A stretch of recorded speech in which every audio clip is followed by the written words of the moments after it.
The slap echoed before the sting reached my cheek. My father's fist followed. I hit the floor. "Get up," he barked. My brother smirked. "You're a girl. You serve him," my mother snapped, as if the blood dripping from my lip was proof she was right. "Do his laundry or get out." That was the night they broke something in me, just not in the way they intended. You see, I once believed in them. I was the daughter who tried, the one who set the table, folded the clothes, brought home grades sharp enough to carve glass. I thought maybe if I excelled, they'd see me. But all they saw was a servant, a shadow orbiting the golden boy, my brother. He got praise for breathing.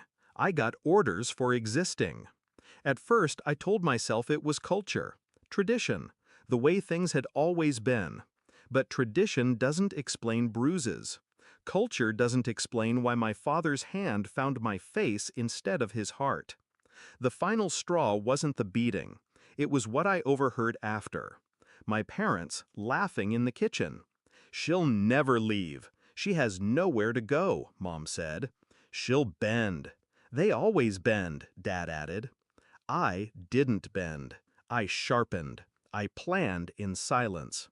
While they shoved my brother's laundry basket into my hands, I was filling out applications, scholarships, grants, jobs.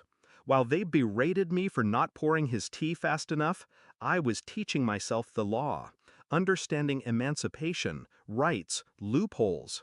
Every insult, every bruise became a blueprint. Revenge wasn't going to be a scream.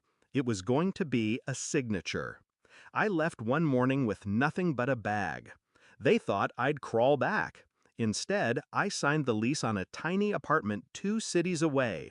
Freedom smells like peeling paint and second-hand curtains, by the way.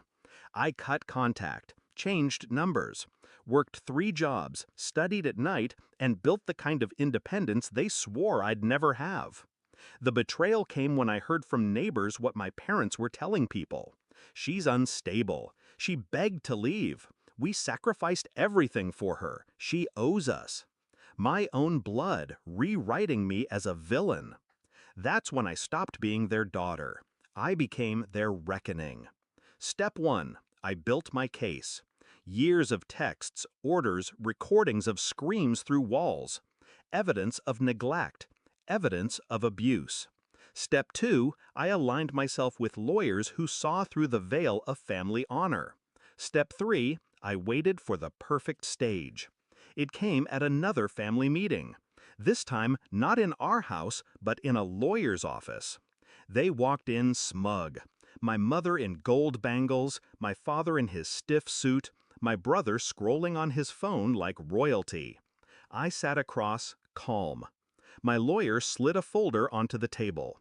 "Before we begin, I'd like you to review these," he said. Dad waved a hand. "We don't need," but Mom's face drained as she flipped the first page. Photos, medical records, statements. Their history, documented in black and white. My father's voice cracked.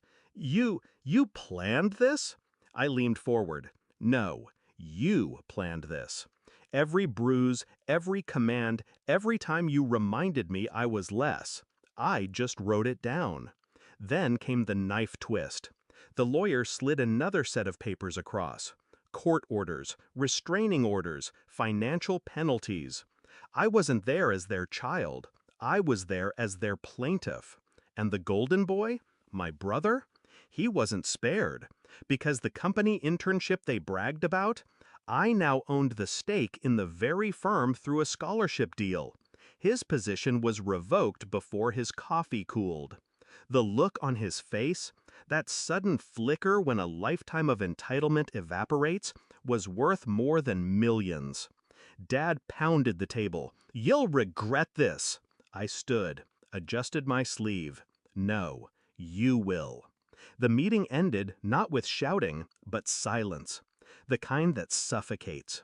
The kind that means they finally understood I wasn't their maid. I wasn't their punching bag. I was their downfall. People ask if I felt guilty. Here's the truth. Guilt belongs to those who did wrong. I carried their weight long enough. Now, I carry freedom. I walk into my apartment, lock the door behind me, and know no one can order me to serve. No one can strike me without consequence. Revenge isn't always dramatic. Sometimes it's a quiet room where your abusers are forced to read their sins aloud. Sometimes it's their realization that the girl they dismissed built an empire from the very stones they threw. And sometimes it's as simple as this. When I see their number flash on my phone, I don't answer. Because I don't owe them laundry. I don't owe them tea. I don't owe them anything. They taught me to serve. I taught myself to rise. And when I rose, I made sure they never stood on my back again.